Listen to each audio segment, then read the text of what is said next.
In the wrestling world, the people are represented by two separate but unequally important groups. The wrestlers and bookers, who literally do all the hard work, and the fans, who endlessly nitpick and overanalyze everything they do. These are their stories. Hey! It's Warhorse, and you need to shut your mouth, open your eyes, and clean out your ears, because it's time to listen to the Raw and Order podcast. That's right, they're bringing you the best in all that meaty podcasty goodness in one, what is it, an hour? Two? Who cares? Who gives a shit? You need to listen to it right now, or else Warhorse is gonna, I don't know, roll your ass! Welcome back to another episode of Raw and Order, the Wrestling Booking Unit, the only wrestling podcast on the planet that waited a full 24 hours to review all the pay-per-views from the weekend. I am your host, Detective Mark Spark, and I am joined by, as always, by my partners in crime fighting, starting off District Attorney Vincent Kayfabe. What's going on, man? How are you? This is the only way I can keep my eyes open after watching so much wrestling this weekend. We need those Clockwork Orange clamps to. I'm gonna need them for work tomorrow. Yes, so much wrestling. So much. And also joining us from up north, fair. JLB. What's going on, man? Is he there? He must have frozen up a bit. Are you cold, JLB? Can you guys hear? There he goes. Oh, there he is. Hello? Yep, I can. No. We can. No. We can. Sadly, see you we now. can see your So I background. think it's a better little than we lagged. can see you. Hold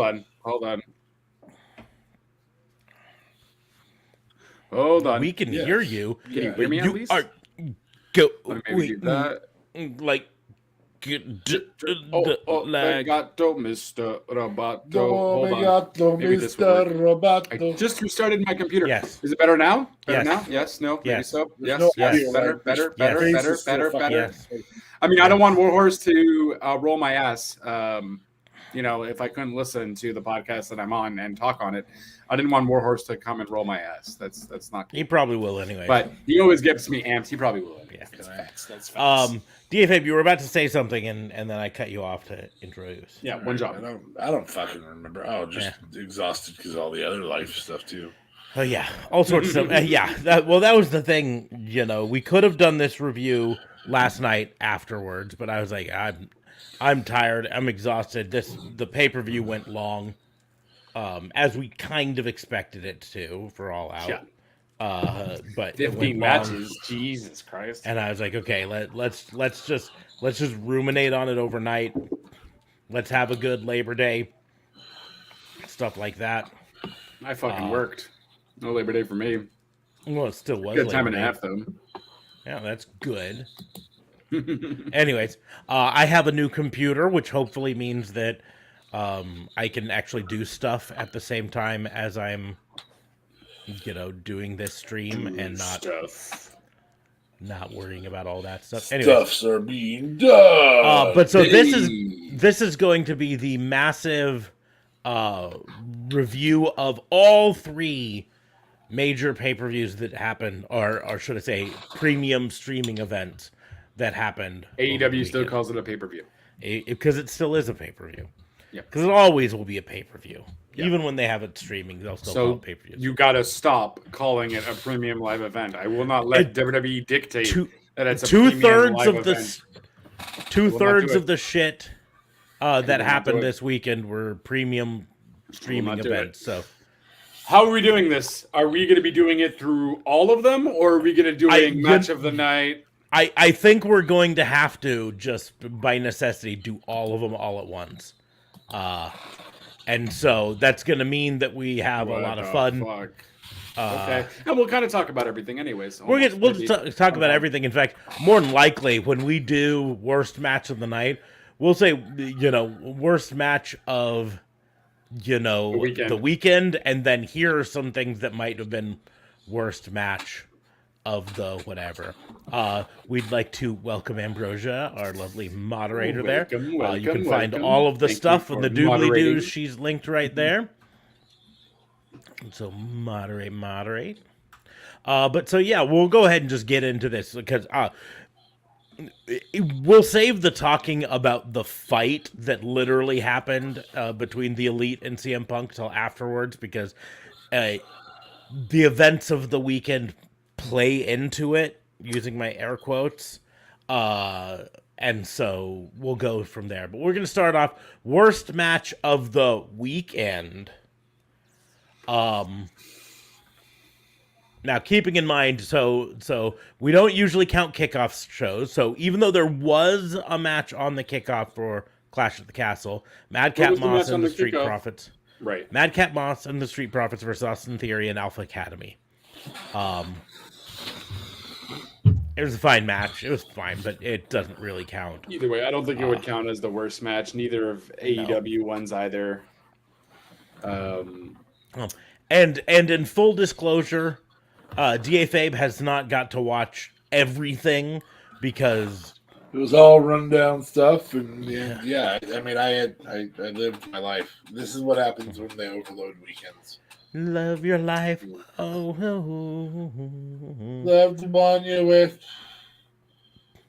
But yeah. So on Clash at the Castle, just to do the rundown, we of course had the Fatal 4-Way for the no, excuse me, not the Fatal 4-Way. That's on All Out. Anyways, the Bianca Belair, Asuka, and Alexa Bliss versus Damage Control, right? We had the Intercontinental match, Gunther versus Sheamus. We had the SmackDown Women's Champion, Liv Morgan versus Shayna Baszler. We had Edge and Rey Mysterio versus Finn Balor and Damian Priest. We had Seth Rollins versus Matt Riddle. And then we had the undisputed WWE Universal Championship match, Roman Reigns versus Drew McIntyre. On NXT, we only had 5 matches. The NXT and NXT UK Championship Unification match. The main event was Braun Breaker versus Tyler Bate. We had the NXT and NXT UK Women's Championship Unification Triple Threat. Mako Satomura, Blair Davenport, and Mandy Rose. We had the NXT and NXT UK Tag Team Unification Fatal 4-Way.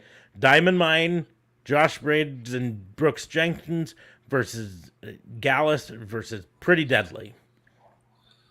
And then we had the NXT Women's Tag Team Championship match. Katana Chance and Caden Carter versus Nikki ASH and Doudrop, and the NXT North American Championship match, Ricochet versus Carmelo Hayes. And then at All Out, we had Jon Moxley versus CM Punk for the AEW World Championship. Britt Baker versus Jamie Hayter versus Toni Storm versus Hikaru Shida for the AEW Women's World Championship. The Elite versus Adam Page and the Dark Order for the AEW Trios Championship. Jade Cargill versus Athena for the TBS Championship. Swerve and Our Glory versus the Acclaim for the AEW Tag Team Championship. I'm not going to pick it. Can't do it in one round, bud. Yeah, you're not Excalibur. Stop it. Jungle Boy versus Christian Cage, Ricky Starks versus Powerhouse Hobbs, FTR and Wardlow versus Jay Lethal and Motor City Machine Guns, House of Black versus Darby Allin, Sting and Miro, Bryan Danielson versus Chris Jericho, the Casino Ladder match, and then a bunch of matches on the pre-show, including Pac versus Kip Sabian, Sammy Guevara and Tamelo versus Ortiz and Ruby Soho, Hook versus Angelo Parker, and Eddie Kingston versus Tomohiro Ishii. Excalibur does it better. He also had a lot more practice doing it, though. He has. There's still I don't even think Excalibur could have gotten through all 15 of those matches, though. I don't know. I feel like tweeting him and asking him if he can do that in one take. You go ahead. I feel like answering this question. Yes, worst match of the weekend. Okay, so I honestly didn't watch really much of NXT, to be frank. Hi, Frank. So I want to be frank. I want to be frank for a moment. To be frank. But I'm going to have to go with Shayna Baszler versus Liv Morgan. Worst match of the night. I know. We're going to... I'm going to go with a similar level of misogyny. But mine is going to go to the women's tag on Clash of the Castle. The 3-on-3? Yeah. Really? It was sloppy. It was very sloppy. I'll give you that. There's definitely botches there.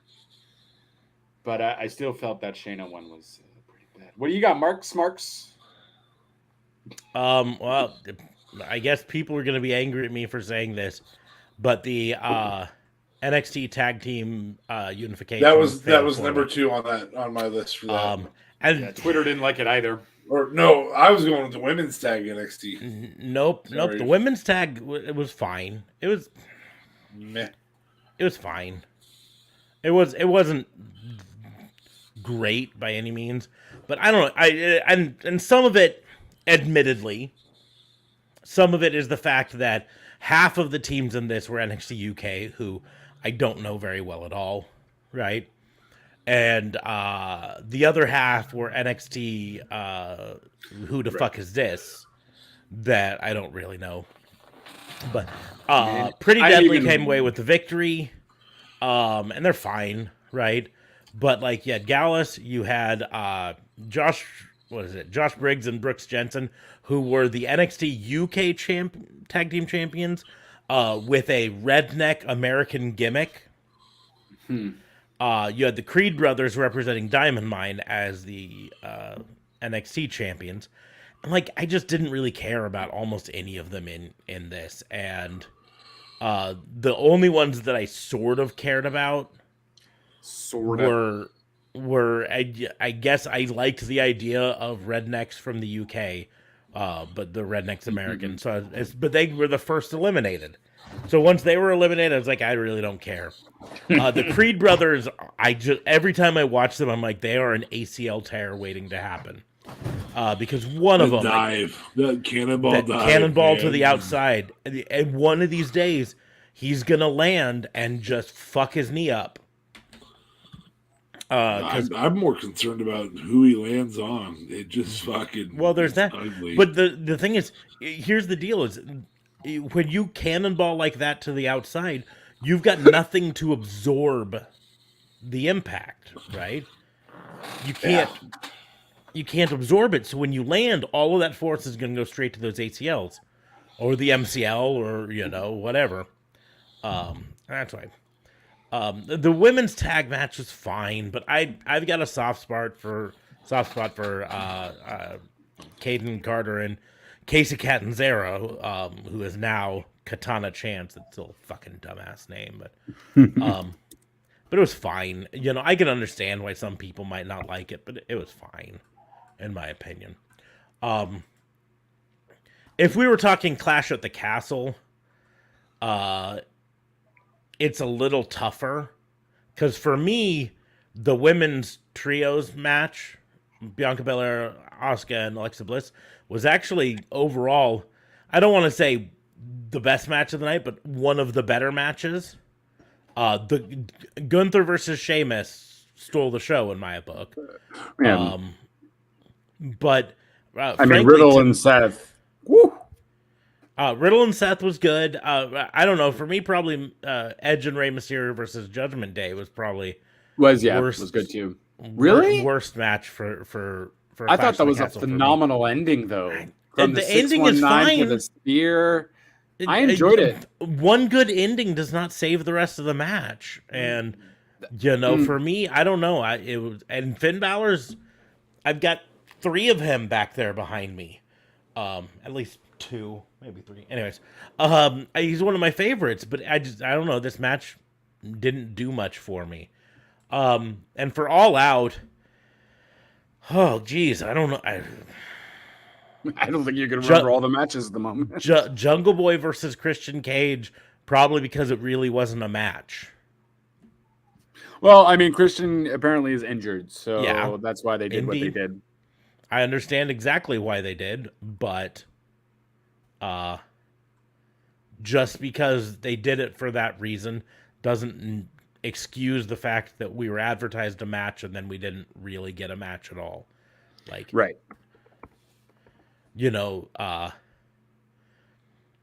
simple fact is, if he's been injured, right, and they could have done an injury angle and put Jungle Boy in another match that used him, or they could have done it backstage, have instead of it happen out on the thing, have it happen backstage, and then we get notified, the Christian Cage versus Jungle Boy match can't happen because Luchasaurus turned on Jungle Boy. Right. Could have at least saved a little bit of time. But yeah, I mean, literally a spear and a kill switch to win. And Jungle Boy deserves better than that, in my opinion. And yes, I know he got chokeslammed through a table and, all of this stuff, but it was probably the one of the night that made me go, the most. I tell the story, I get it, but I'm just like, But so those were our worst matches of the night. Aside from the matches that you guys said, was there any ones that you wanted to put out there as honorable mentions? DA Fabe will have to remember he's on mute. What were the worst matches of the night, though? I'm actually also writing it down too. DA Fabe, the women's trios match, I think is who he nominated. I said the men's the women NXT trios at NXT. No, at Clash of the Castle is what he said. Oh, okay. And he keeps. He looks like he's talking, but he's not. He's on mute, so we can't hear anything that he says. Yeah, sorry. The women's trio. I thought I heard my kid. The women and then unmuted or muted myself or forgot to. Yeah, you know what I'm saying. Mm-hmm. The women's trios only happen in one place. I would say if I was going to give an honorable mention, it would be to the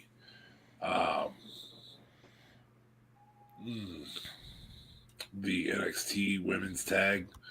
I thought the tag unification was pretty good. I enjoyed the story being told where the two title holders were the first two eliminated. I thought that was a cool storytelling. That's just me.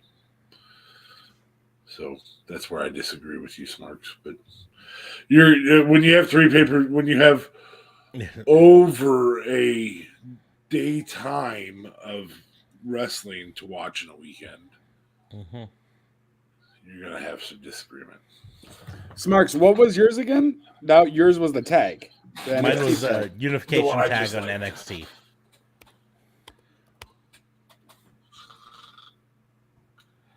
You done writing there, bud? Fair enough. Yeah, I'm writing them down. Write it down. Write it down. Let's journal.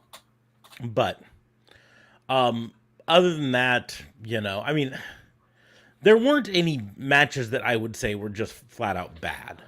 Like I have problems with the with the Jungle Boy versus Christian match. I would call that a bad match because it wasn't a match. Well, yeah. The problem is it technically was a match. They rang the bell, they had a pinfall, but I just wouldn't have had that match. I understand the story they told. I just would have postponed it till Christian was healthy enough to do it, or punted on the storyline. I mean, this is wrestling. We've punted on storylines thousands of times, Yeah, I think you postpone it and just have that can even come across like chicken shit heel. Mm-hmm. Well, that's what I'm saying. You could have it, have the attack, still tell the same story, have the attack happen backstage, and then instead of a spear and a kill switch for a win, it's just, you just can't seem to, catch a break, so no match at all. Good thing I got my friend Luchasaurus here hanging out with me on a regular. But, I mean, I did like the story, did make sense. How come he never went back to the green mask? How come he never touched Christian Cage? So I still like you tell the story at Full Gear. That portion can still be told. Or in 3 months, Yeah, for sure. If Christian's injury is legitimately as bad as it is, you swap Christian out with someone else for a while. You bring in someone to be the ultimate, string puller above Christian. There's a lot of things you can do creatively that don't involve a, less than 60-minute match that takes your hottest up-and-comer and chumps them out. Anyways, We will move on to most predictable moment of the weekend. For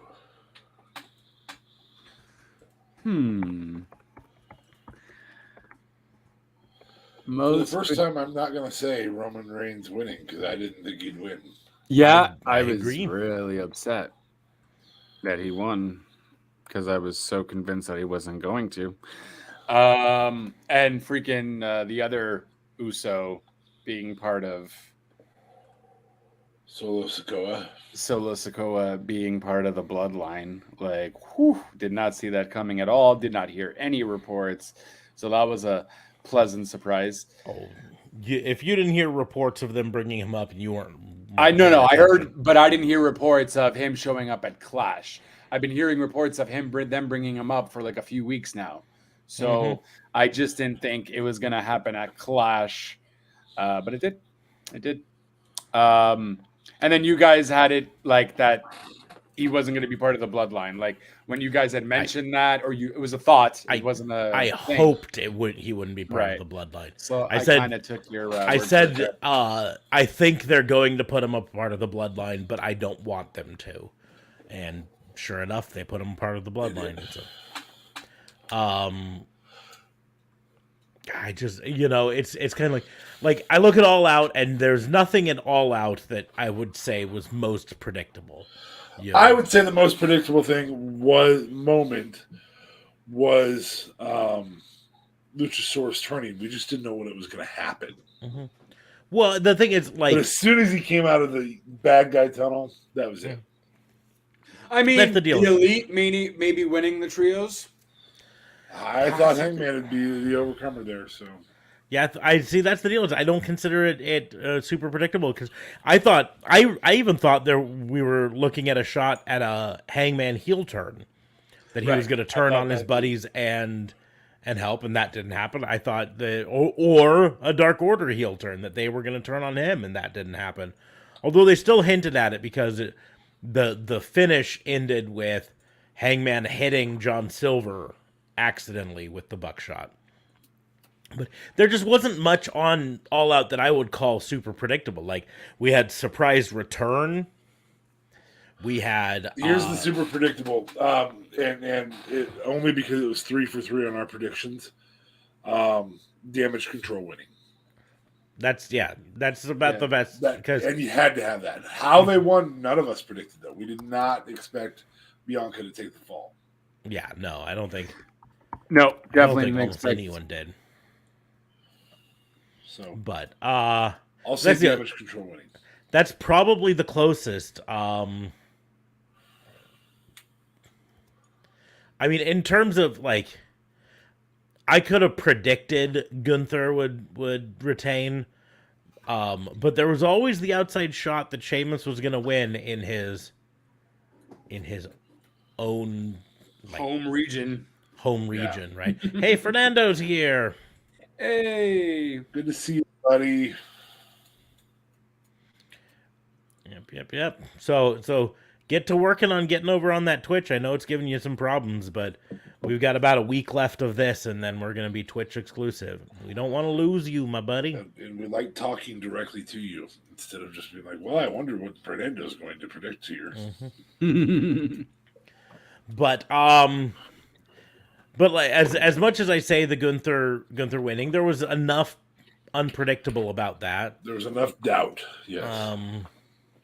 Same with Liv winning. The storyline they're telling, I would have predicted Liv to win, but there was still a chance. And there was a chance that Drew was gonna pull out the victory versus Roman. So yeah, Damage Control winning is probably the most predictable.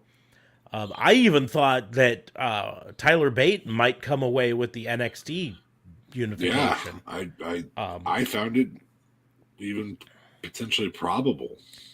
There was a lot of, and the story they told did it, and we know that Braun Breaker is being eyed for a main roster spot. And while it would not be unheard of for them to bring him up with the championship. Typically speaking, they drop the championship before they call him up to the main roster. So that's what I was expecting, that he'd drop it and then show up on Raw, But damage control is probably the best for most predictable.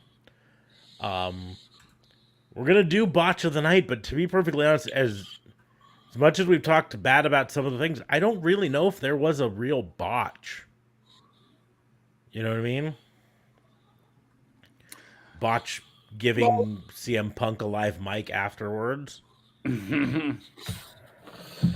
I would say maybe one of the only botches I've noticed, just for the simple fact that the damage control versus Bianca and all that was a little sloppy. There was just a lot of errors I felt that both teams were making, which kind of hurt the match for me on top of that.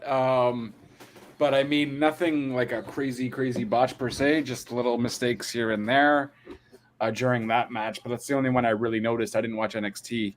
AEWs, I can't really comment. I didn't notice any botches per se. So I will call the kayfabe botch the botch of the night. And I will say that Anthony Bowen slipping off the buckle was the botch of the night. I was gonna say it looked. I'm pretty sure that is. I'm pretty sure it's storyline. Yeah, that was the deal. By the end of the match, I'm 90% certain that it's storyline. But when it happened, I have to give all sorts of credit to Bowens for doing it in a way that made it look real. Yeah, every one of us is like, oh, what? Yeah. Did he really? Did he actually just slip off? Is that a real injury? Is that real? Is that? And then I don't, I like I said, I'm 90%, but there's that 10% that it was a full-on botch. So, overhype of the night. Great Britain. Yeah. Overhype of the weekend. The WWE is unfortunately really good at making overseas wrestling not matter. That just sucks to say out loud. Why? Just because there was no title changes? Yeah, man. Like, that matters. Mm-hmm. I mean, especially, the thing is, they had a chance to make one of two major title changes that would have made that place go nuclear. I said it the other night. Yeah. Say it again here. Sheamus winning or Drew winning would have made that place explode. Just bonkers. And you could have easily have done both as a transitional champion. Drew could have kept it until Survivor Series or whatever. You know what I mean? Like, I get it. Sheamus could have held on to it for a week and then lost it back to Gunther, and it would have been fine. Mm-hmm. It would have cemented him as a Grand Slam champion in WWE. He would have got the win in his home region, although not his hometown, of course, but home region, in front of a friendly crowd. It would have been huge. Huge. Would have been huge. Would have been the biggest. Yeah.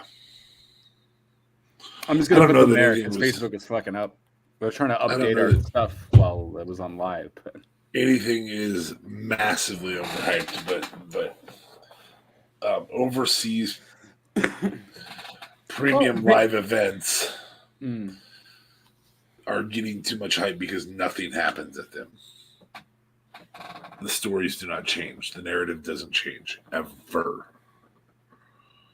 So that's what I'm going to give.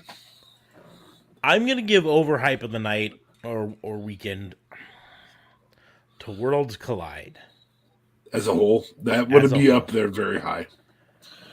I expected better. It was like, and it was like 2 hours and 15 minutes tops.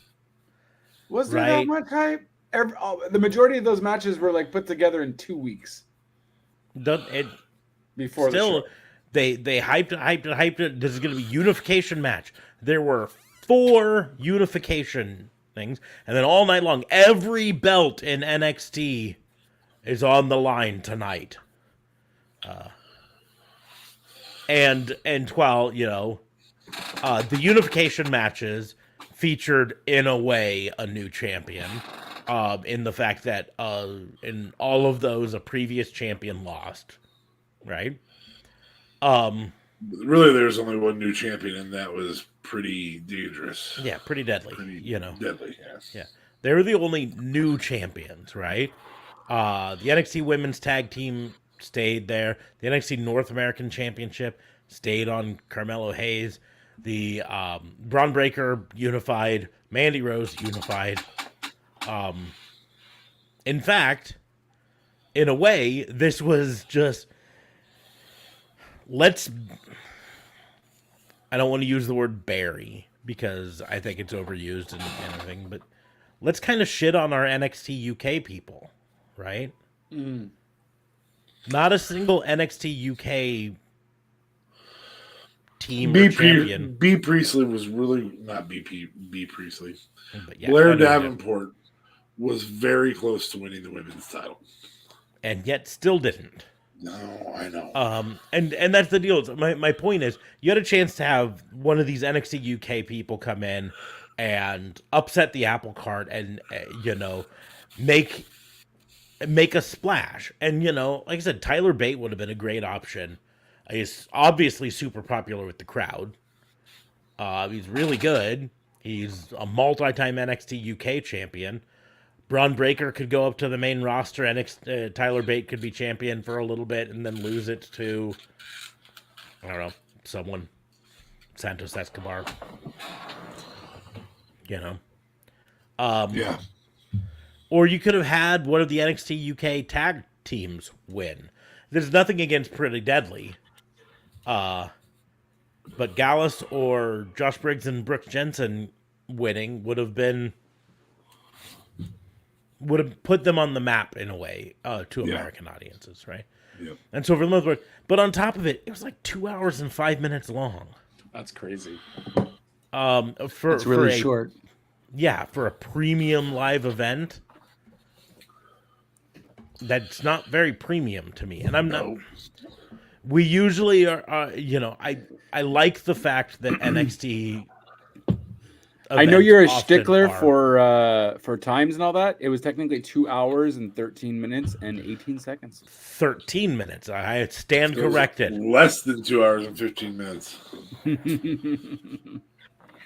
But it was a double NXT, so I suppose. Yeah. And so I would have preferred it to be closer to that 3 hours, right? And that would have given all of these matches a little bit more time to breathe. A little bit more time. I'll give it a hot take. And I'll give it to a specific match. Jungle Boy versus Christian. That's a good choice for overhype of the night. Yeah. They hyped that up for weeks and then move on to worst performance of the weekend.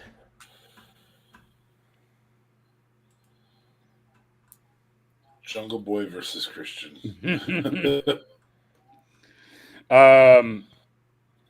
Liv for barely doing anything in that match and even botching her finisher. Man, for someone who 6 months ago was high on the Liv Morgan train, you are.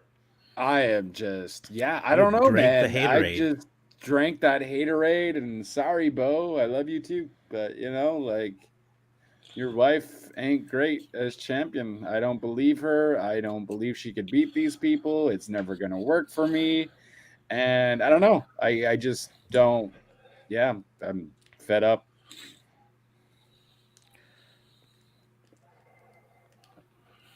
I feel like you're missing the whole point of her story, but that's Ronda Rousey. She wasn't even at ringside for that match. Yeah. Well, Ronda wasn't going to go to freaking Wales. Come on now. Worst performance of the night. She should have fucking been there. Yeah. Hyping up her friend, hyping up herself. You know who put the best performance of that whole week? Adam Pearce. That freaking promo on SmackDown was fuego. Oh, okay. So we're not going to just talk about the. No, I was just saying. I was just saying. Adam Pearce's freaking promo on SmackDown was It was better than Liv Morgan's freaking match on Clash. I'm such a hater. I'm so sorry. You are 100%. I'm not saying it was the best match ever by any means, but man, CBS Sports gave it a B. Damn. For bullshit match, maybe. Sure.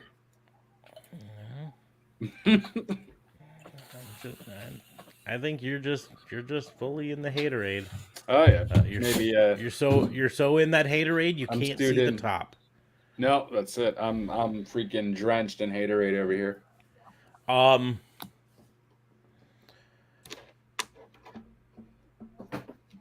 God, it's so tough to choose. Like worst performance. I don't know if in my mind there really was a bad performance. There were just some not great performances.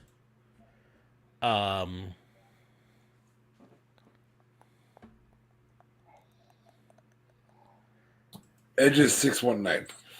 Yeah, I saw that. I think I even tweeted out at the time or whatever, or maybe just sent it to the thing. I said Edge actually had a slower 619 than Dom has. I think Edge's was still better.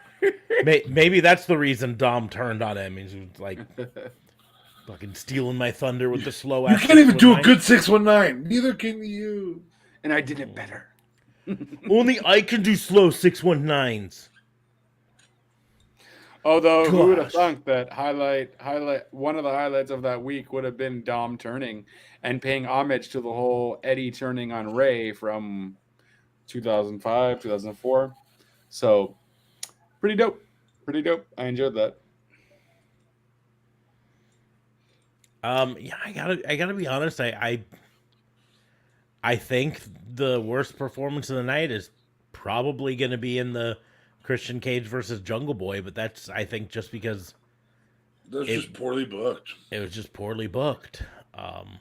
Well, do we know when his injury happened, though? Maybe it could have happened, like, literally that at some point that weekend or something, too.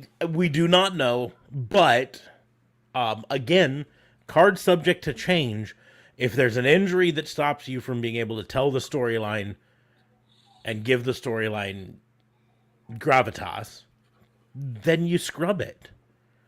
You write a story. Like I said, you easily could have written a Luchasaurus discovers Jungle Boy beaten up backstage, and he's standing there going, "Whoa, who did this?" Little does everyone know it was him. And then the match doesn't take place, and then Christian can get healthy. Or Lucha takes his place, and it's a whole thing, and then finger poke of doom, Lucha goes down, 1, 2, 3, Christian wins, and like that would have been a great story to tell. People would have enjoyed that, I think. I don't know that I would have enjoyed that story more. I don't think I would have enjoyed that more, but I also would like to point out that as much as I defend the finger poke of doom, I do not think modern audiences would stand for it. So I'll say this. Worst performance of the night. Referees not being smart enough to continue counting when other people are dragging them out of the ring. Just that put the third strike down. No, even more than this. Why is it that in wrestling, dragging a referee out of the ring does not cause the disqualification? That's a good point. Why did that because not? He wasn't in the match. In the Roman match, it should have. In the other match, where it happened, which was the Fatal 4-Way, okay, I get that. It was a member of the match interfering when Britt Baker drugged the ref out. That's fine, I suppose. But at the end of the day, just move your hand a third time. Like, understand there's a chance you might get drug out of the ring. And your job is to finish the count. And then you can tell the story of he got his shoulder up, but you couldn't see it because you were being pulled backward. Well, don't do that to me, and I won't do it. We will move on to worst move of the weekend. Giving CM Punk a live mic after the show.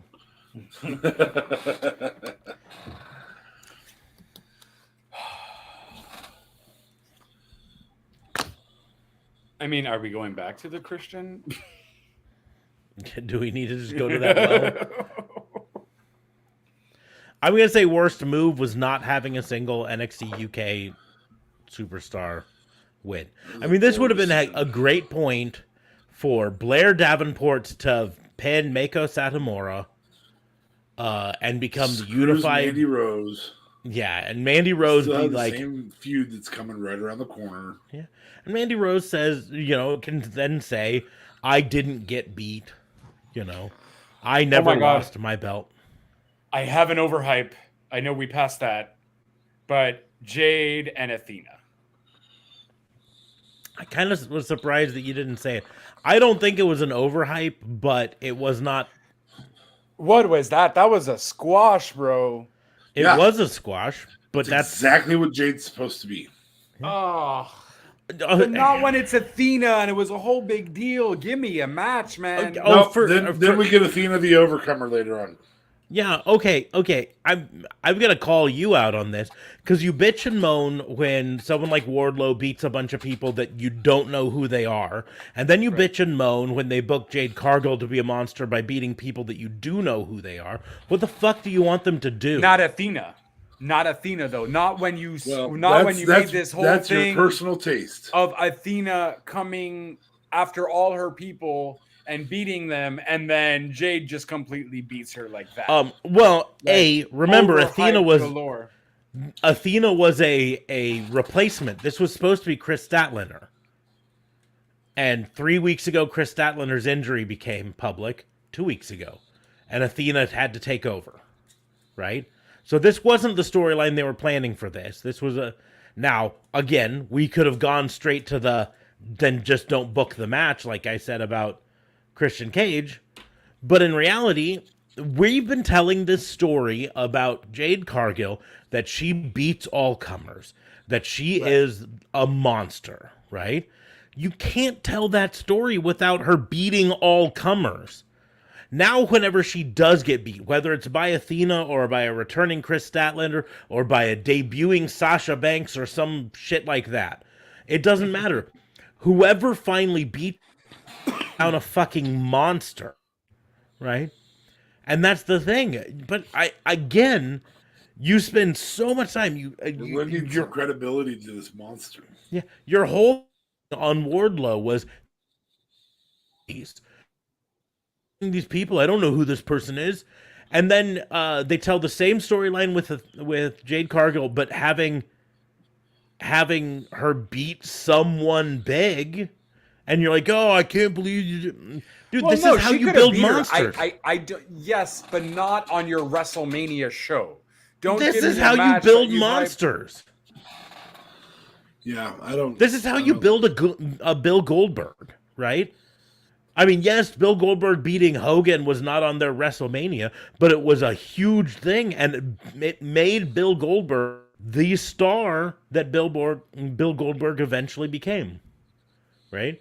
That was the defining moment for Goldberg, is that he came out and he destroyed Hulk Hogan.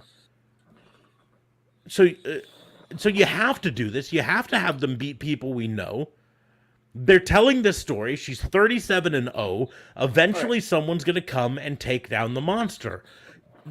Yeah, could they have maybe made this just make it a little longer, a little bit longer match?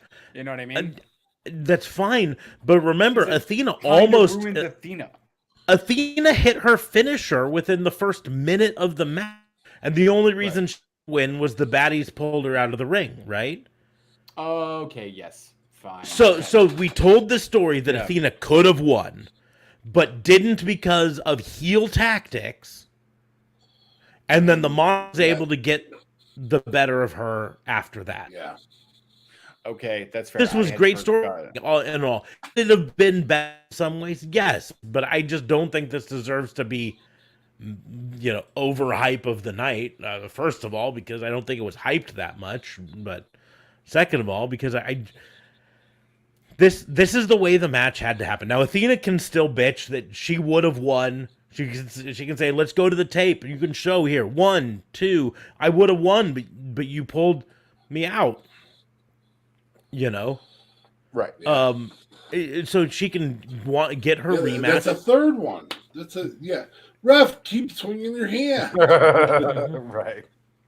Well, in this case, it was Athena being pulled out, so she was pulled off the cover. Oh, okay. Before the third. So, at the very least, you kick those people out. You're out of here. At least, yeah. Mm-hmm. On top of it, remember, Jade Cargill came out dressed as She-Hulk. You can't have someone dressed as She-Hulk not look like a fucking monster. Still haven't watched that show yet. But Hulk's cousin can't. Anyways, worst moment of the weekend.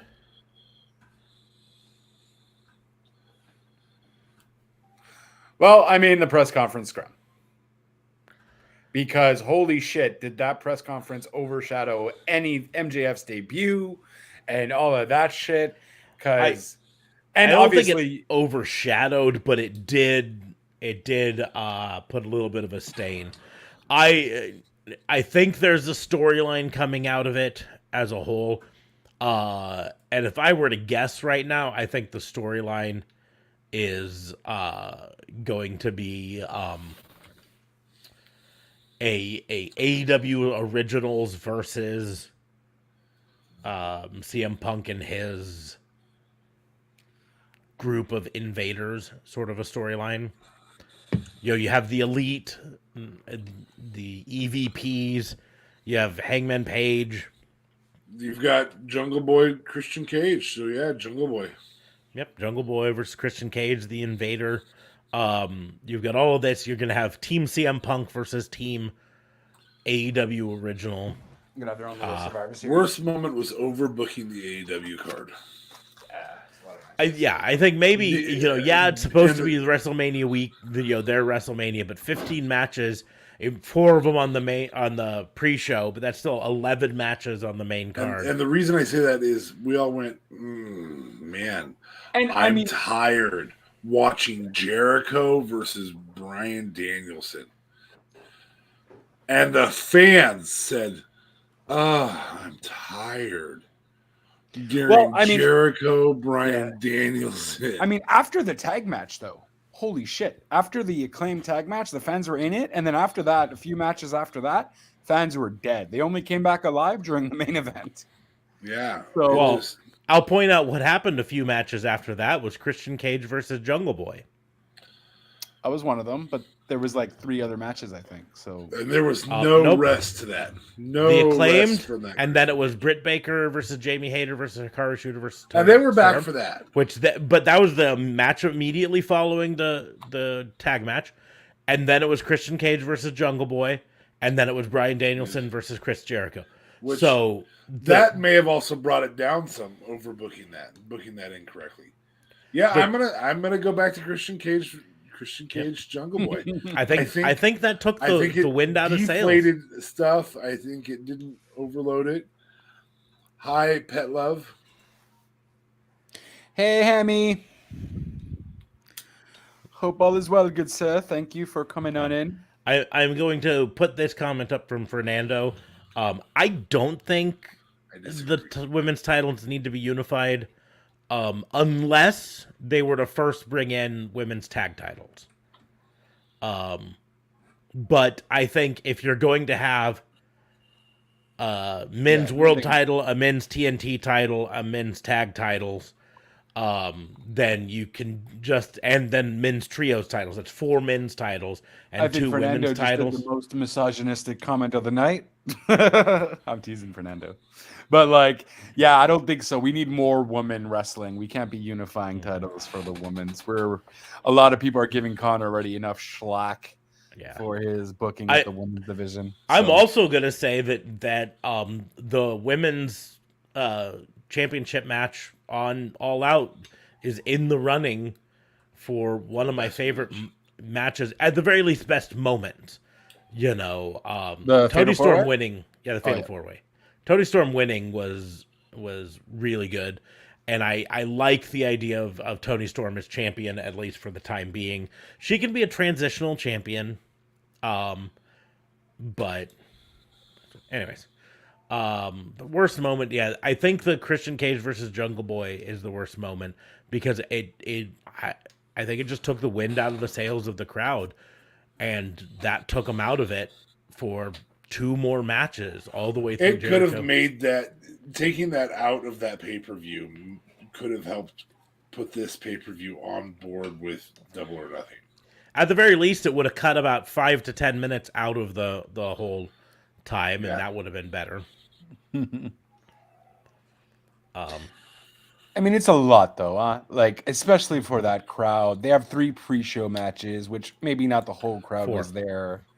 4 pre-show matches. Mm-hmm. So, like, it's a lot, you know? And then you had the main event pre-show match being Kingston and I'm going to botch his name. There you go. Which was fire and got the crowd excited. Fuck you. Nothing Kingston does is fire. Dude, try to get 10, 15 slaps in a row. That was freaking brutal. I knew what I was expecting out of that. So I'll just watch a Walter match. Yeah. If you were to talk to Walter, he'd tell you that Tomohiro Ishii is where he learned it. So, now if you put a Tomohiro Ishii versus Walter match in front of me, then I'm there for it. Just pure slaps. Just whoever fucking taps out from being slapped in the chest. Or first blood chest slapping. Yeah. Or put Murder Grandpa in either of those, and I'd be happy to. Suzuki. Murder Grandpa. Gotta love Murder Grandpa.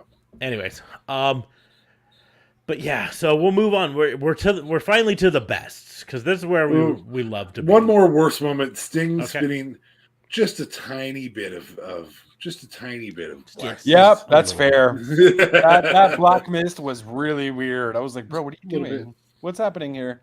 Oh, you spat something out of your mouth? Like, what happened? What's going on there, bud? Did you accidentally swallow some of the black mist, and now you don't have enough to do a full-fledged spit of black mist? Is what's going on? It was like the guy who dips just going. Yeah, it was like any baseball player chewing on tobacco gum there. I don't know why they have to be baseball players. Rednecks do it too. Oh, yeah. Redneck. Fair enough.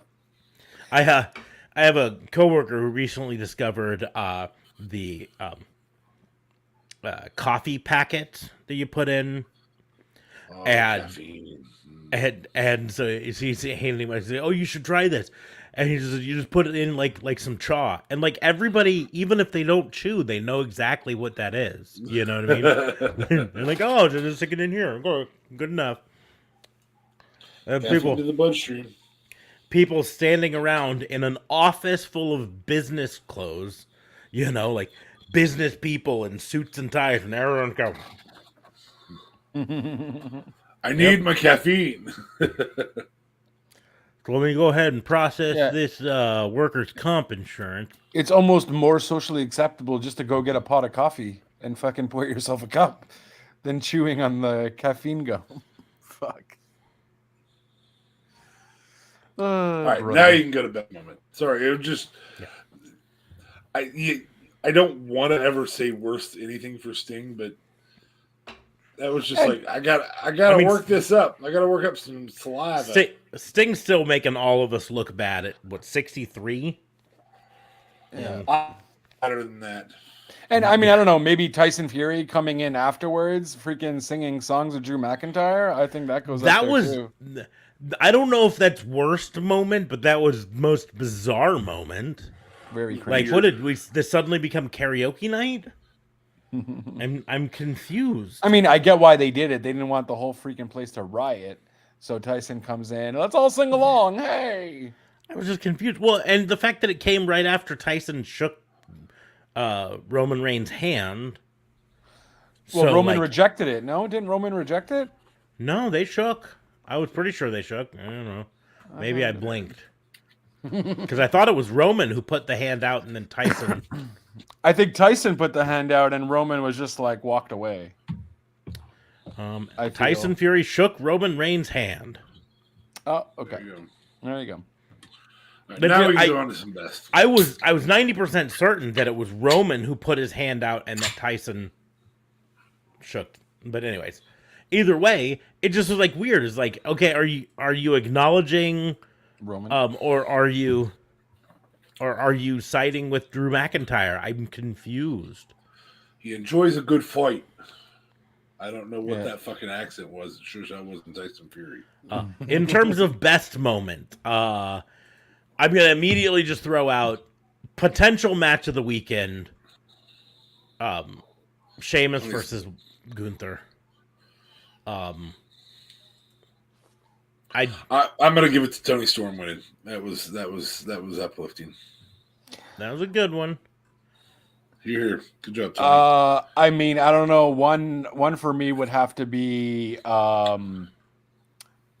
Stokely's team coming out and fucking hearing "Sympathy for the Devil." Joker come out. I thought pissed that was off that MJF awesome couldn't moment. even fucking climb a ladder to fucking take down his own fucking. Like, I feel like that's Stokely Hathaway's title shot, and I hope TK goes there. Well, I will point out that Stokely Hathaway was not in the match. Right? Yeah. And so the rule that they can say the Joker was. MJF was. MJF was the Joker. Yeah, and the chip was already down. So you can the other rule is not all entrants were in the match. You can't get the fucking chip down yet. No. Nope. That's not a rule though. They were very clear earlier on is that the match could be won at any time. Oh, that's a change from the fucking. That's what I thought, but yeah, they specifically said right at the beginning when it was just the first two in that the winner could happen at any time. I believe Fernando thought the Elite winning the trios was his moment of the night, and that was a good moment. It was a good moment. Yeah, that was a great moment. Maybe not to come right after the Joker match, because holy hell, I was too busy trying to figure out who the Joker was, because it was a whole MJF fiasco. But that was my fault. That was my bad for trying to fucking figure that out and tweeting my way through life and figuring stuff out and playing. Honorable mention for moment of the night, Penta hitting the Canadian Destroyer on Darius Martin on the way in, like literally on the entrance ramp. Yes. Okay. Like Darius Martin's out there and Penta just runs and goes pew boom and hits him with the Destroyer and then keeps on going. Darius took a beating during that match. That whole match was just fire, though. What a great group of people. Also worth saying, moment of the night. There were multiple moments during the Swerve in Our Glory versus the Acclaimed match. Scissor Me Daddy ass from Keith Lee. That I just even during the match, I said it on the stream. I said it on the stream. I was like, I've changed my mind. I want the Acclaimed to win. Yeah. They won me over with that match. That's the advantage of face versus face or heel versus heel. We got heel versus heel later in the night. We got some face versus face during that. I just enjoyed that.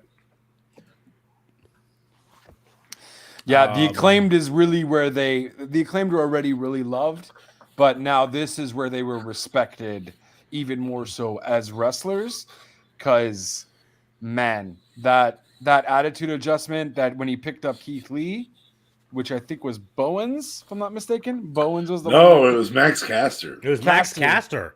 The littler of the two. The littler of the two, exactly. Freaking crazy. Ugh, what a match. Mm-hmm. Moment of the weekend, also honorable mention, or potentially potentially moment of the weekend. I'm going to even say it might even be the moment of the weekend. I'm gonna take a deep breath before I say this. I'm gonna contemplate my life choices that led me to saying this.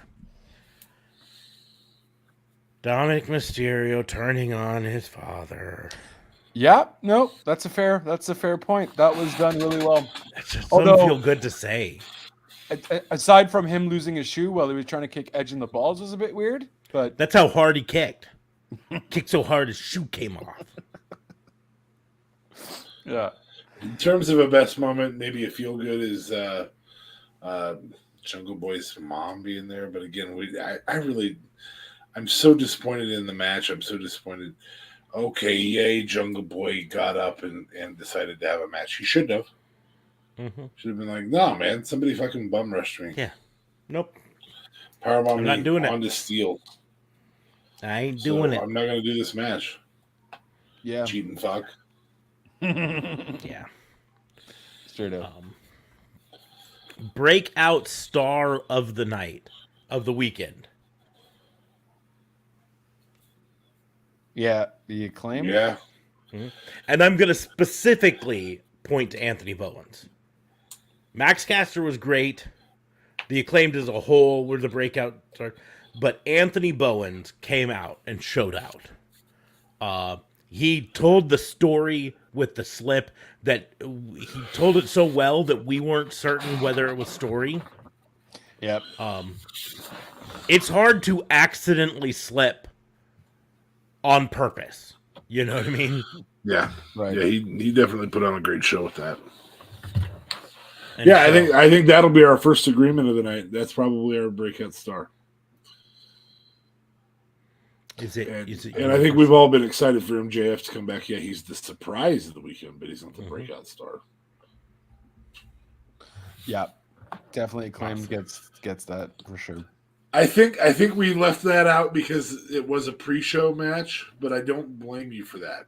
I also believe that Ricky Starks will not be hurt by that at all. It actually, just to clarify, was not on the pre-show. Was on the main show. It was a little bit of a faster match short match than I would have really liked, because I do think Ricky Starks is a star, but at the same point, first has to do is come cut a promo. And that's the first match. Third match because they had fourth. Really? Because they had of the 77 matches. Of the 77 matches. So they had the casino ladder match, the trios match, Jade Cargill's match, FTR Wardlow versus Jay Lethal and Motor City Machine Guns. Then Ricky. So it was the fifth match of the night. Damn. But it was a short match. They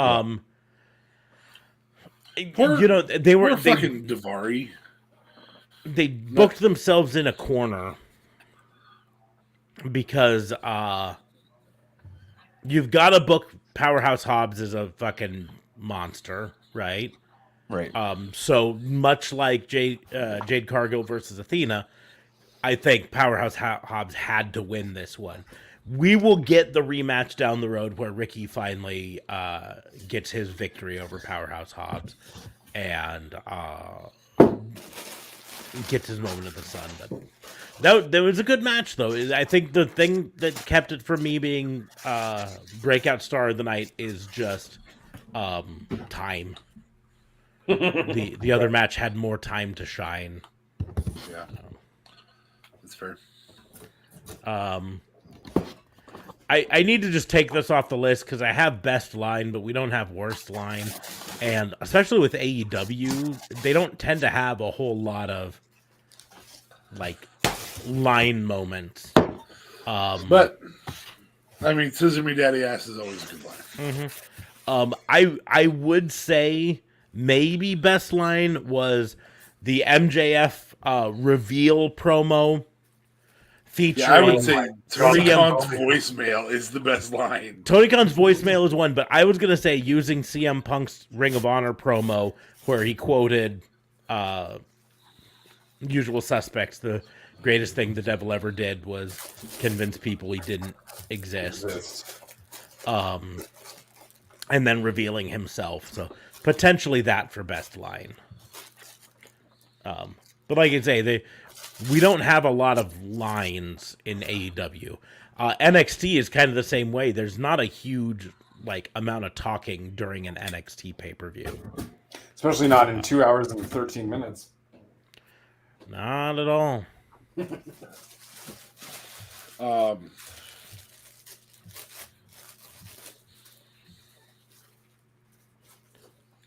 Yeah, I was just trying to think if there was any in WWE that really made me go, oh, yeah.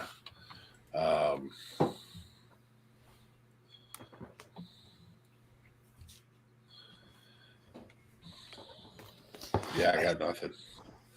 I'm gonna say TK's voicemail. Yeah, you can say using CM Punk's, but those were both promos and they were pre-recorded and it was fantastic. Moving on to best performance of the weekend. God, this one's tough. I mean, Anthony Bowens and the Acclaimed is definitely up there for overall performance. I'm gonna throw one out there with a caveat. If the media scrum turns out to be a work, it's CM Punk. Yeah, I would agree. If it's a shoot, if he legitimately threw his coworkers under the bus like that, then it's not him. But if that was a work, then that was the best performance of the. I'm gonna say Matt Riddle and Seth Rollins. I think they put on a fire matchup, and counts as a performance that they did. And yeah, so I'm going with Seth and Riddle. And the fact that Riddle lost was a shocker to me. MJF being patient enough to wait till the end of the night to reveal himself. A guy who likes being the center of attention that much, at least character-wise. Maxwell Joker Friedman. But okay, underhype of the weekend. MJF's return. Almost can't be anything other than. Us as fans hyped it more than the fucking show did. The show never fucking hyped it. Well, more specifically, all they said is there's one Joker. You know, we don't know who it is. And I guess TK did have a promo saying you're going to want to watch what happens when people were cutting him down for Moxley beating CM Punk as quickly as he did. Boy, something big's coming.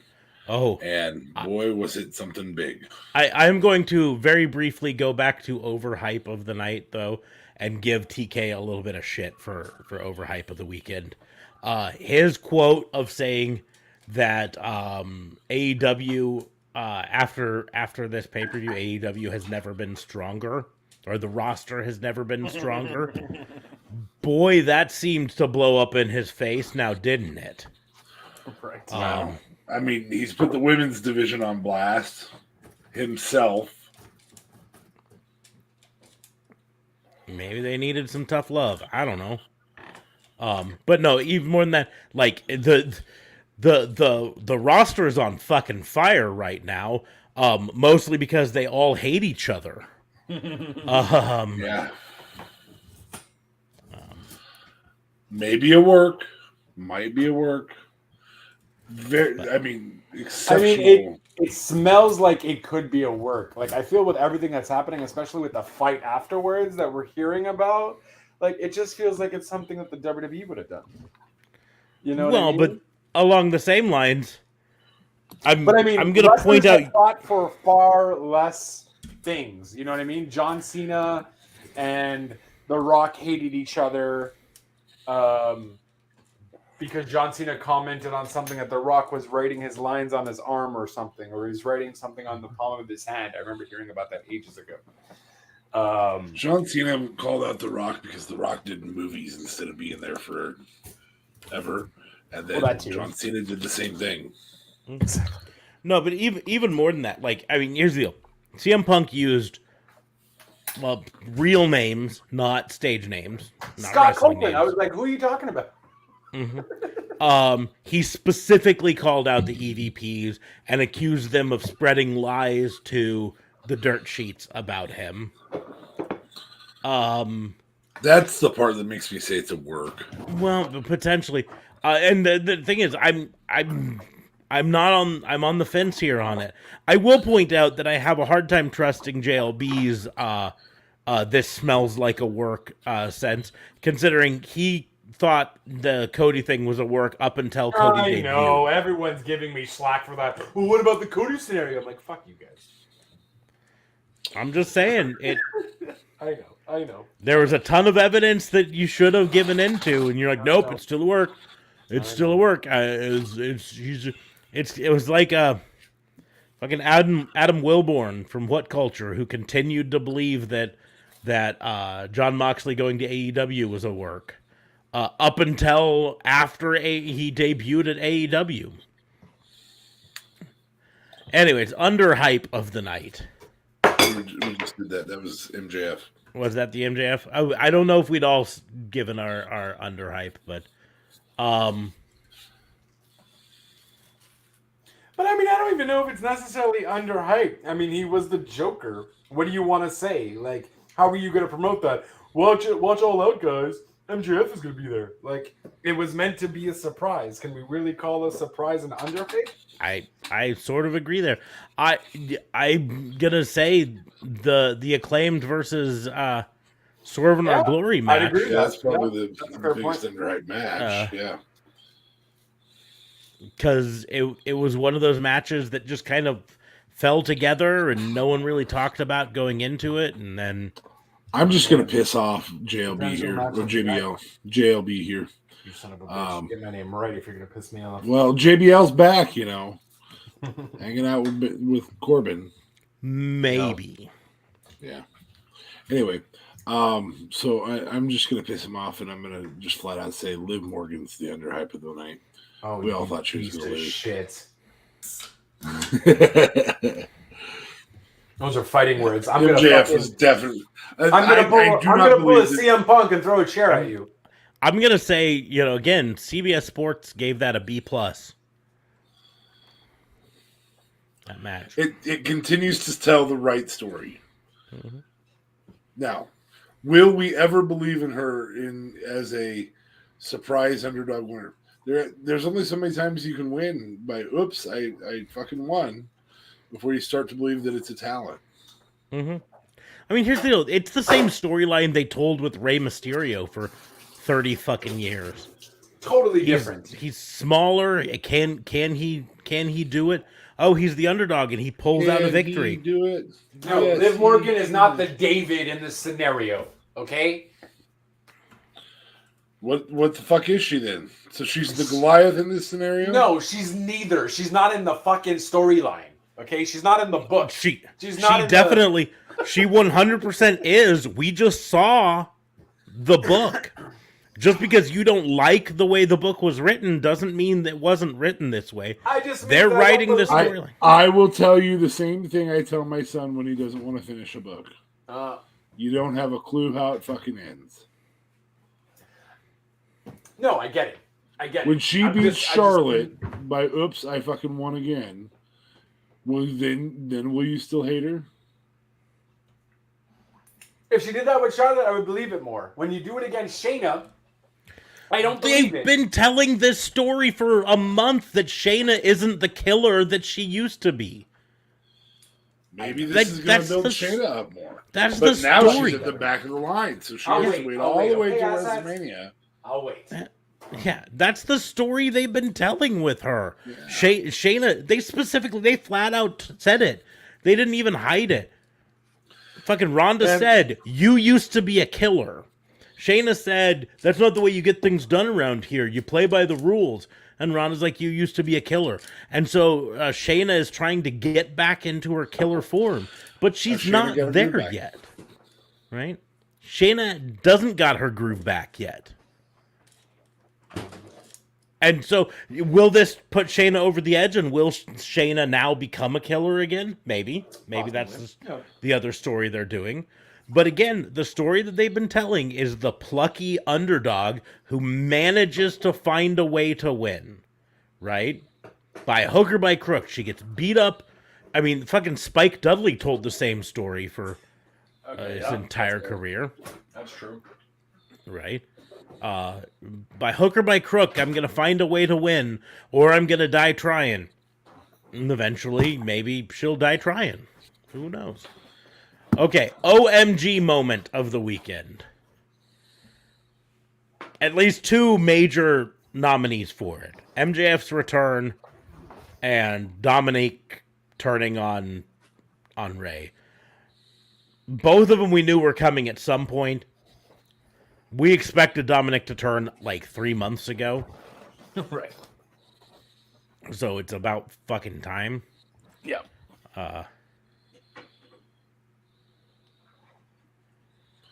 I would argue the Canadian Destroyer and the table move that Phoenix and Penta did at the casino. Dante's just crazy athletic flexibility with jumping on to the ladder, midway on the ladder to reach up to the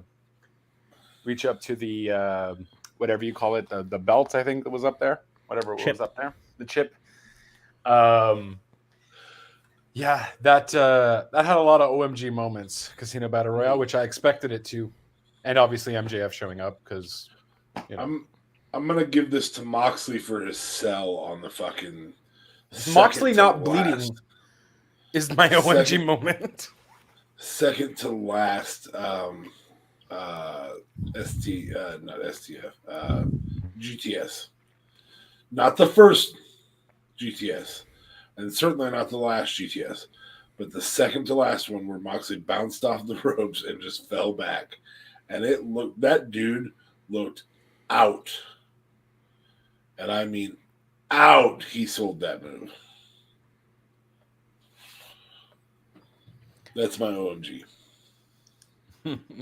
Yeah, he did great. He did great at selling the go to sleep. He went to sleep. Also, Britt Baker stopping her friend from winning the women's title.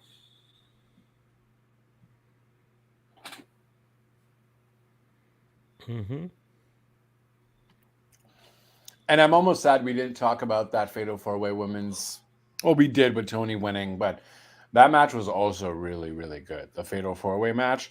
Hikaru Shida seemed like she was in her zone there too. I'm so happy to see her back. And, well, I guess she's been wrestling since she came back from Japan, like as on the 14th of August, but really excited to see Hikaru Shida kick some ass again. I have now dubbed him the New-So. The New-So. Thank you I for like that, Fernando. Yeah, that could be in the OMG moment of the weekend. The only Uso that can internationally travel, aside from like obviously Roman and Uso. Yeah.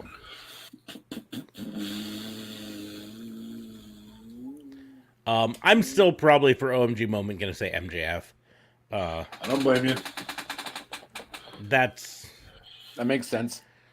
I mean, even knowing that it was coming, it showing up was probably the biggest thing. So, W. Morrissey being somebody's bitch. Go do my bitch work to W. Morrissey. That takes some serious balls to do. Still really cool though with the people he has, Stokely's people. Like he has a little bit of everybody. You know what I mean? Yeah. He has Lee Moriarty. Yeah, he has a dude named All Ego who is taking second fiddle. He has this gigantic man who can choke slam a guy with one arm for like 75 seconds. while telling you to look into his eyes. Yeah. Look at my eyes. Look at my eyes. You see them? I'm fucking crazy. You see this? Look at this. You see this? You see this? I'm fucking powerhouse. Jeez. There was plenty of OMG moments. But there wasn't a high flyer OMG moment. Yeah, there was. The Pentaga that was Penta Canadian Destroyer. It wasn't like off of a top rope or anything. And also Phoenix's table moment when he did it right after him. Okay, fair enough. Oh, yeah. Jesus. Oh, nope. I will give you one. Max Caster pulling off the Hurricane Rana on Keith Lee. I actually said it in our live stream. It was like, what? How does that happen? I'm gonna say one that is an honorable mention for OMG moment for me. Was in the NXT Championship match when Braun Breaker jumped up to do Frankensteiner, and Tyler Bate just power bombed him. Just like, nope. Yeah. I was like, that was a good moment. I'm all for that one. Best move can also be confused with OMG moment. I'm for this one. It's going to be Max Caster doing the attitude adjustment on. Oh yeah, that's my best move there. That's Max Caster picking up. He's got to be 350, right? Yeah, he's a big boy. Oh yeah, easily. He's a big boy, easily. And apparently we might see it at Grand Slam again. So I'm pretty stoked for that if that does happen. Mm-hmm.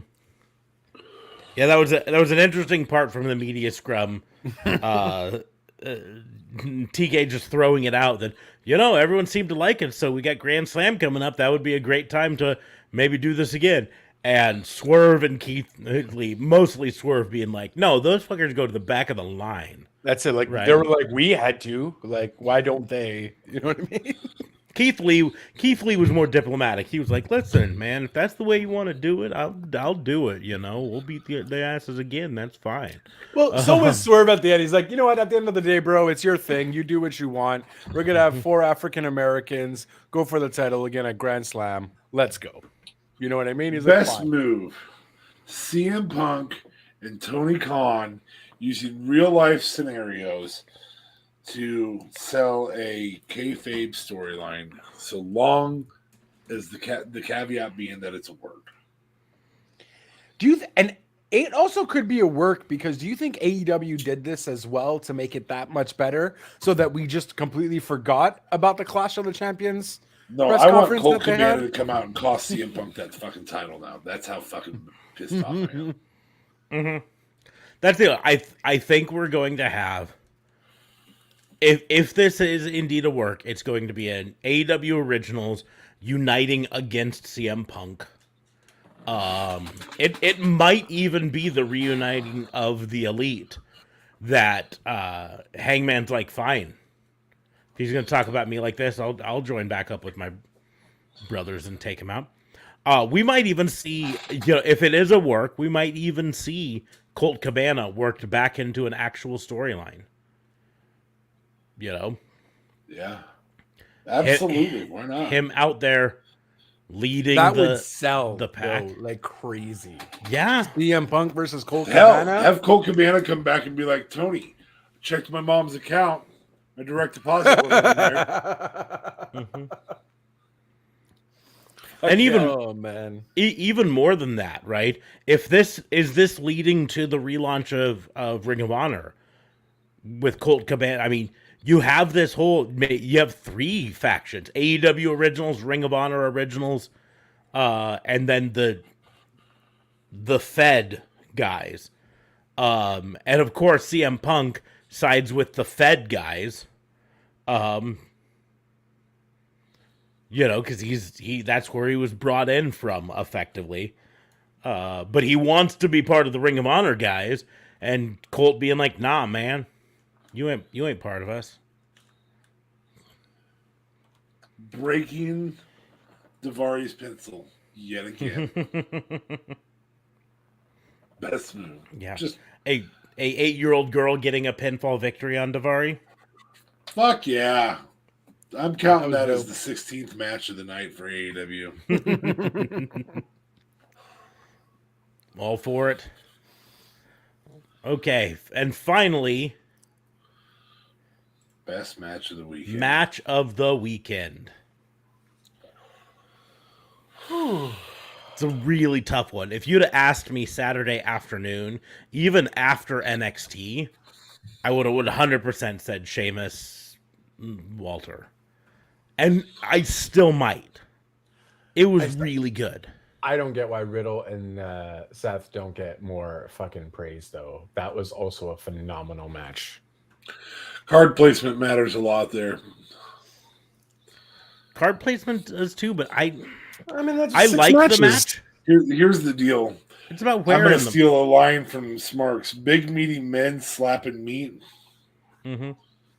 I mean, here's the deal. I'm not saying the Seth Rollins versus Matt Riddle match wasn't great, right? Right. No, but to give you an example, CBS put it as a B+, right? And what do they put the Sheamus as? A+.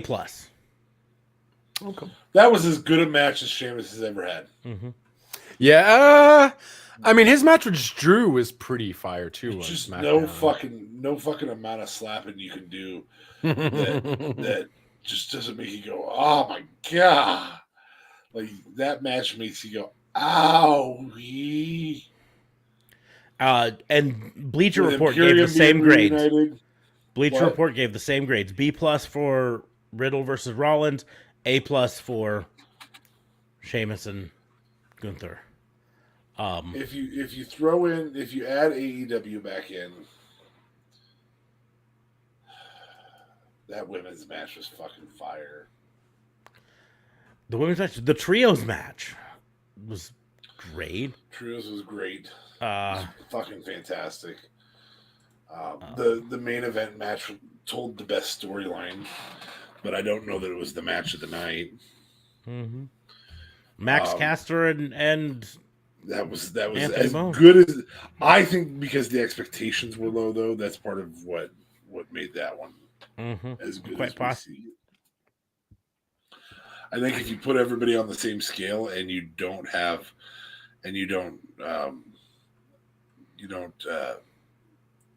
grade on a scale, I think it's got to be Walter and Sheamus, but the expectations were low there, and it was way beyond expectations. I think it's still probably going to be Sheamus, Sheamus and Gunther. I just don't think Seth and Riddle met up to expectations. We've seen Seth have better matches. We have this year, 3 of them, same dude. Yeah. We've seen Riddle have better matches this year in tag teams. I think if I were to put a rating, like a countdown on things, Sheamus versus Gunther #1, the Acclaimed versus Swerve in Our Glory #2, Riddle Seth maybe #3. Or maybe tied with the trios match. Yeah, I'm thinking trios match tied or after that. But big meaty men slapping meat. It's man. How is the Ricochet match? I still gotta watch that one. It's good. I mean, it was a Ricochet match. It was high flyer versus high flyer. They were both flip-to-dos. Yeah, but Carmelo Hayes is a different story too. So I felt like those two together would be just a whole other level. I don't think they had enough time to write their story. I think that I think is indicative of the whole thing. They went less than 2 hours and 15 minutes, and yet almost all of the matches felt rushed. If you gave them a little bit more time to breathe. I don't think they wanted to run the risk of overlapping with AEW, though. Yeah, well, they certainly didn't. They gave more than 45 minutes to spare. Yeah. So. Yeah, I'm gonna go with the women's match followed by big meaty men slapping meat. Women's title and then big meaty men slapping meat. So I had one of my worst matches was women's match, my best match. I really enjoyed that Fatal 4-Way. Really enjoyed that Fatal 4-Way. I felt it needed more time, but I still felt they told the story in the time allotted. I think it was easily top 4 considering there's 15 matches, or I guess 12. There was 23 matches on the weekend, so or more. There was probably 30 matches on the weekend. Yeah, that's fair. I think the thing that probably to me held down the women's Fatal 4-Way is they told the storyline of Shida getting injured and taken to the back, and then I think they rushed it with her coming back. That was the thing. Sure. You give it a little bit more time to breathe.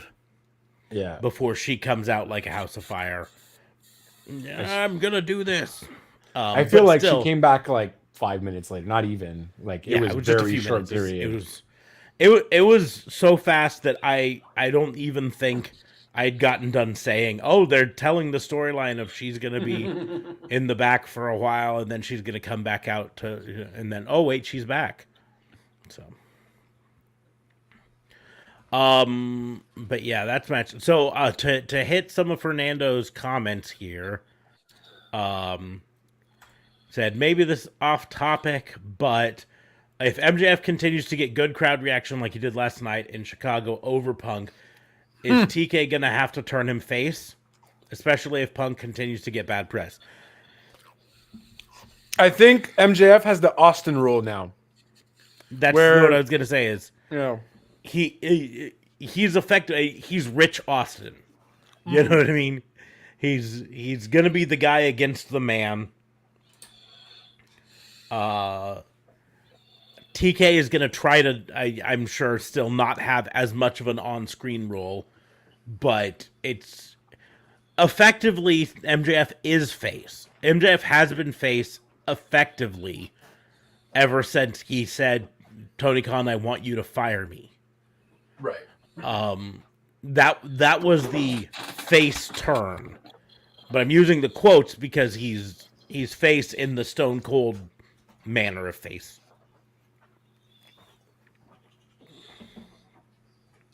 He also asked, the Good Brothers are done with TNA. Where do you see them showing up in Japan? Yeah, I don't think AEW is going to pick them up. They're going to spend a few months in Japan. And then probably, if they stay in Japan, they stay in Japan. They may, with the new regime in WWE, think about coming back, reuniting, because there were stories to be told with Balor Club and AJ Club, right? Yeah. That they never were really allowed to tell because Vince doesn't care about tag teams. And Vince really did a watered-down version of the club. You know what I mean? Like, yeah. I mean, there's a whole storyline of they come back, who do they side with? You have, Finn Balor in Judgment Day. You have AJ off there being this side. There's a story to be told there. But in reality, I don't see them on any of the American majors for a while. If they are, it's going to be AEWs. No, I don't know. It depends with what the hell is going on with this whole backstage thing. Guys, I just thought of something. Remember when before Cody left, he had done an interview somewhere, and or maybe it was on BT or something, and he had mentioned, oh, wait a few months. If you see the story we're telling here, it's going to be absolutely phenomenal, and everyone is going to be rocked. Do you think this is maybe something they've been leading up to before Cody had even left? With this whole CM Punk thing? Because it just seems like also the perfect thing to market. Khan has been using the internet and real life stories for quite a while now. So there's two parts to that question from you. Yeah. Do I think this has been a story in the works for a while? Yes. I think potentially this has been in the works for a long time. Do I think this was the story Cody was referring to? No. I think Cody had pitched a story for Cody that he thought he was going to get to tell that he didn't end up getting to tell. Correct. But is this Tony Khan working the dirt sheets effectively? Quite possibly. Like, they were telling the story a year and a half ago that the EVPs weren't getting along very well, that Cody basically didn't talk to the rest of them, that the EVPs were frustrated with their lack of creative control now with all this. Now they're telling a similar story with the EVPs being accused of being the leaks to the press, which that might be where all of these stories of the EVPs not being happy came from. Maybe Cody was supposed to get CM Punk's spot, obviously not with the Cole Cabana scenario. But maybe that was the story that was going to be originally told. Cody was going to be Punk in that scenario. Aside from obviously the Cole Cabana thing. That could have just been its own separate little thing. Quite possibly. Interesting. Got me. I think Cody had a whole nother story planned, involving potentially him finding a way back into the main title. I think he was trying to pitch a story of him being the underdog hero, and Tony Khan was saying, no, we need to turn you heel. And again, I said it before, and I'll say it again. If Cody had turned heel 6 months prior, he'd still be in AEW. He'd be the highest paid wrestler, and he'd be potentially champion. Yeah, potentially world champion. But because he wanted to be babyface and wanted to stick to his word about the not challenging for the belt, that's why he's not there anymore. It's very possible MJF is playing the role that Cody was. Quite possibly, yeah. But. And that would make so much sense with Cody being pissed at Khan. Give me more money. Give me more money. You effing Mark. He leaves. Like, that's probably spot on there. It may have been written for Cody, but MJF played it better. Okay. Well, I mean, I would imagine MJF would have played it better, but Cody was great on the mic too, man. Who knows where Cody would have taken that as well. Still don't know if it would have been better. MJF is phenomenal. He's better than us, and we know it. But so the media scrum, there were some good things that came out of it, regardless to the CM Punk thing. The Swerve in Our Glory, basically saying, hey, I don't think Acclaim deserves another shot, but you're the boss. If you want to throw him our way, we'll beat him again. The Tony Storm dig on Thunder Rosa. Mm-hmm. I mean, work or not work, I don't know anymore, but I mean, I loved it. Yeah. Heck, Chris Jericho flat out saying, listen, I just told the guys that we're in a crucial spot with this Discovery merger and that they shouldn't blow it for us. And so maybe, not use as many cuss words on TV anymore. Chris Jericho showing part of why he's the GOAT is not about inside the ring, but about business acumen for what networks will like to see. Well, and he's been through every single one of them, from WCW, ECW, he's WWE. And even more specific, he was there to witness the Time Warner merger that really was what killed WCW. He was there at the beginning of it. He saw all of the stuff happening, and he saw WCW not adapting to it as well as they should have. And again, I don't even think this is even mildly controversial. It shouldn't be if it is. The finger poke of doom did not kill WCW. Vince Russo did not kill WCW. WCW got killed by the merger. The Time Warner merger lit the fuse. WCW killed WCW, or is that where you're going? WCW screwed WCW. The merger killed WCW. Brett screwed WCW. Time Warner got brought in as the new owner, which is important to point out. That's where it's different from the AEW.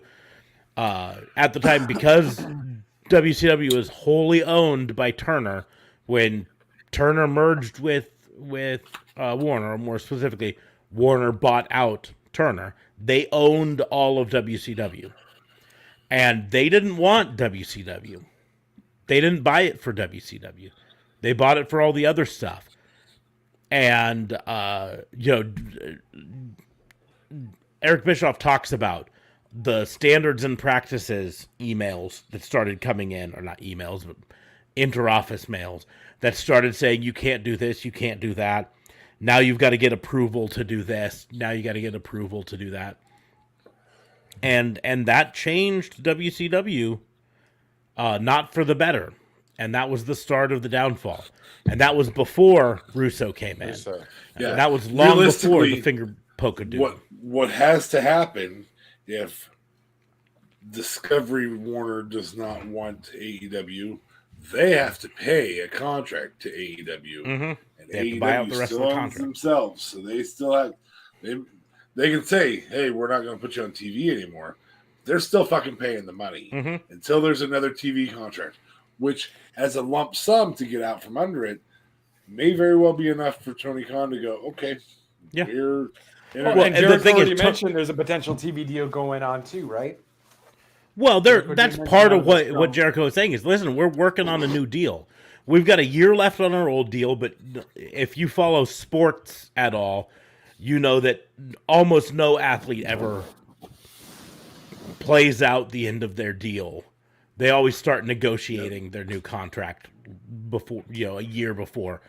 And so if they decide to cut it, they have to pay and say Tony Khan gets a lesser deal somewhere else. They still have to pay the difference between that deal and their deal. But here's the deal. In the end, and say you can't be on TV and we're not going to put you on TV. You can say what you want to about AEW, but ratings-wise, it's been winning the night more times than not. It's been hovering around that 1 million viewers more times than not. Yeah. If it went to almost any other network, that network would consider it a win, right? Yep. And that's a network like USA Network, a network like the CW, a network like ABC or NBC or CBS. They would all consider it for. CBS sure does dabble in it on the online circuit more than even NBC or ABC does. Yep. And so, and Disney's had their eyes on getting something worked out with WWE. If they have that just an open door for a different product, along with a library from ROH, Disney may very well say, ABC's picking this up. Thank you very much. Yep. And so Tony Khan does have some leverage here. Doesn't Disney own Nickelodeon MTV? Or is that a CBS product? It's a CBS product. CBS product. Yeah. CBS? Okay. But so that's a good move for CBS. They've seen what MTV gets. Oh. Well, if they would stop playing their freaking Jersey Shore, I feel like that's over. CBS really loves their reality TV, though. Yeah. Well, I mean, Big Brother's the whole behemoth. Jesus, you gotta fucking bring up Big Brother again. Always gotta bring up Big Brother. 43 seasons of Survivor, and you're still talking about the 12th season of fucking Big Brother. First of all, 24. Disney. Okay. 24. Disney. 43. I'm saying 24 for Big Brother, not 12th. Oh. Disney officially owns, if Disney wanted to get into this, right? Disney owns ESPN. Oh, they do? Oh, my God. That would fucking put a stank on fucking... Yeah. Disney owns It's running FXX. on the ESPN 3 sign? Yeah. Disney owns FX, right? Disney owns ABC, A&E Network. Who's dabbled in WWE or who still is dabbling in WWE. Yeah, I didn't realize Disney owned A&E. Oh wow. Yep. Yeah. So I mean, and of course, like I said, ABC. I mean, those are all fucking spots that if Disney wanted to, they could throw a AEW if they had the thing. Nat Geo too, then, right? Mm-hmm. Yep. I mean, well, Nat Geo would just be fucking weird. It would be weird. However, they don't ever have fucking ratings. Yep. And then National of course, Geographic Wrestling. fucking Discovery Channel has an entire week on sharks, and they throw a bunch of fictional shit on that. That's true. They're Megalodon. But by the way, Tony Khan has reported, and it's been reported through other means, that as of right now, as far as we can tell, Discovery's going to keep them. Discovery is happy. The Shark Week and the Game of Thrones crossover week were seen as big successes for them. And again, Discovery's primary focus is unscripted reality type shows, which AEW technically falls in. You know, their whole concept, their whole thing is we can make more money by producing shows cheaper by not having to hire a bunch of writers and all of that stuff, and do these reality based shows, and pump them out, you know, and get 1 million views on each one rather than working on scripted to try to get that $4 million, but it'd be 10 times more expensive, you know. So, but at the same point, like Chris Jericho said, we're in the middle of negotiating for this. Don't fuck it up for us. We're also 3.5 years into the Fox deal already. Mm-hmm. And that's only a 5-year deal. Yeah. Like, wouldn't be very long, and Fox could go, well, wait, we can have our own exclusive product? Fine, you can play with NBC. Yeah. We'll give these guys $1 billion over 5 years. Yep. And then you've got it on actual Fox. Yeah. And I think WWE would do anything in the world to make sure that doesn't happen. Keep the Fox deal. Yeah. Yeah. But that's like one of the things Tony Khan basically said is, you know, this pay-per-view will be the first time that AEW did not year to year beat their previous buys.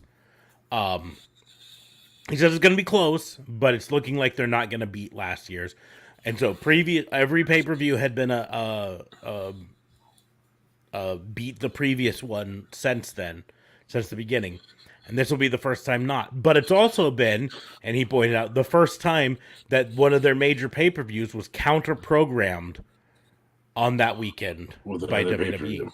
Yeah. You know, another major pay-per-view and another minor pay-per-view all at one weekend. And so, but he basically said, listen, if they want to play this game, I'll play this game, but I've got more money than like, you know, he at one point compared himself to Jim Crockett Promotions. With a lot more money. But with a lot more money, because WWE basically did this to Jim Crockett Promotions back in the 70s and 80s. But he's like, if they want to do that, we've got more money. We'll and he emphasized that he's taking it really serious to him. It's not just a hobby for him. He takes it as a business and so on. So it was cool to kind of see him say, hey, like, you know, I'm not a fan. Like I've always respected WWE for everything they did, but they're not kind of reciprocating the love back. So you know what? They want to go, we'll go. You know, so to answer your question here, Fernando, no. I don't think he's going back to WWE. No. I don't think he's able to get out of his contract. Yeah. He's in a 5-year deal. He's got 4 years left on it. Reports have it that he had asked for a release a few months ago while dealing with personal issues. Personal issues being, worried about being separated from his wife. That's a big thing. But also back injury that he was rehabbing. And then just mental stuff. He's, not right in the head. Not in the right headspace. I said what I mean to say there. Like he's literally walking around out back in back saying, "Pick a fight with me." A fight with me. But so he's not headed back to WWE. What he's probably doing is going to take some time off to work through some of his issues, rehab his back some more. And then probably re-debut. I do wonder what this means for House of Black, because there are 2 guys that are in that group that aren't him. Mm-hmm. They just need to go on a singles run, though. Both Brody King could definitely do that, and honestly, Buddy Matthews. Yeah, you didn't tell that story though. You didn't. Yeah, that's true. Here's the deal: is you can tell the story of them holding down the fort while waiting for their leader to come back. Sure, that's the story. And you can tell. Buddy Matthews and Brody King are both capable of holding down the fort by all means. You can even have them have a misguided leader. Yeah. Well, we'll have this guy with us. You could even tell the story of our leader's not here and we don't have a direction right now. Yeah. We don't know what we're doing. I don't know what to do because our leader's not here. You could tell that story, but all reports that I've read, everything that I've looked into this says that Malachi Black will probably be back, but we've talked before about how we think it's high time that wrestling had an off season, and not necessarily an off season for everyone all at once, but an off season for people where they just would regularly get 2 or 3 months to recuperate their backs, to recuperate their bodies, and then come back, full strength. Then they've got that ability. Yeah. And I think this is a perfect example of that. I think, Malachi Black needs some time to recoup and get his creative juices flowing again. And so here's the deal, right? There's a guy out there right now in free agency who would fit in pretty well as an interim leader to House of Black. All they have to do is let him in. Exactly. And then you can tell Triple H also did mention in Ariel Helwani's interview that Bray Wyatt. It almost sounded like he said never say never, but it almost sounded like Bray Wyatt was too hard to control with all his creative ideas. He's kind of all over the place, and it's too hard to really harness Bray Wyatt and keep him intact because he's always all over the place with his ideas and so on. Mm-hmm. So that could be very well a possibility because it really sounded like Trips. Yeah. Trips did a good job of selling a whole bunch of stuff in that interview, including that Sasha Banks there's nothing set in stone yet there. And I mean, Sasha Banks' fucking Twitter page would tell you there's something pretty well set in stone there. I would say Sasha Banks' Twitter page hasn't changed any at all since she left, and so. But I would also say the fact that it's getting used again is a pretty good sign. That I would say that in the end that's a minor sign. Triple H was in full PR mode for that interview. Yes, he was. Including going off on how AEW, they beat our developmental brand. It was just our developmental brand. Hesitate to point out that 2 years ago, you gave a big interview about how NXT is really our third brand. It is our third main roster brand. Right. It's not a developmental. We don't look at it as developmental. It is our third brand. And then you lose, and, well, it was our developmental brand. So... It's just how he was talking about Bray, though. Just the way he said certain things. The other three that he mentioned, it didn't sound. It sounded like, yeah, they'll probably get hired, but he was still like, never say never, maybe. But when he talked about Bray, it just seemed a little bit more like, I don't know. I don't know how I would be able to kind of control him, but it's still a possibility, whatever. So that's why it's just his wording that he used for Bray specifically. Which that sounds a lot like I'm about to bring in a wild card that I have no control over storyline being built there. Right? This guy's a rebel. I don't have any control over him. We bring him in and he just does what he does, and I can't make him do anything. I will say, Fernando put another comment up here. I don't like this, and here's why I don't like this. And it's because Eric Bischoff made a really good point about every time that Vince Russo would promote something on 83 weeks, and that is, and then what happens? Yeah, and then what? Where does that go? When you do this, and then what happens? Yes, you're right. This would build those guys. And then what happens? Yeah. Now, a storyline that they could do along those same lines would be them trying to recruit Wardlow. And then what happens? But then, where does it go? Wardlow is a babyface. Wardlow's not going to join House of Black. So what happens when that doesn't happen? When there is the feud, when Wardlow keeps the TNT Championship, or Brody King beats him for it, is Brody King the one who knocks him off, and then he's facing MJF for the title? That's a fair statement, but I need to know what happens is. And does a babyface MJF take a loss to Wardlow because of a feud in the past? That would still be telling a great story, but Wardlow already beat MJF too, though, right? So that'd be interesting. So then, do we have a heel Wardlow who probably should have joined House of Black, which is taking? Then you have a face House of Black and heel Malcolm Blivens. I know it's not Malcolm Blivens, whatever his name is now. Maxwell Jacob Freeman. He's better than you, and you Stokely Hathaway. Stokely Hathaway group. Or do you have a heel Stokely Hathaway group and a face House of Black? I don't really know. Or do you have just a feud of tweeners? That's where and then what happens comes in. And I like the idea, but you got to go farther out with that, and I don't see it. Yeah. I don't see where you can go from there with either of those two.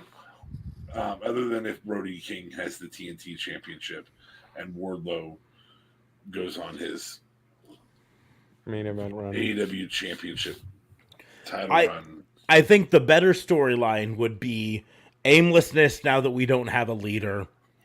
Potentially just having them be effectively just wild dogs, just out on the prowl. Spitting on people, trying to get the black mist to work.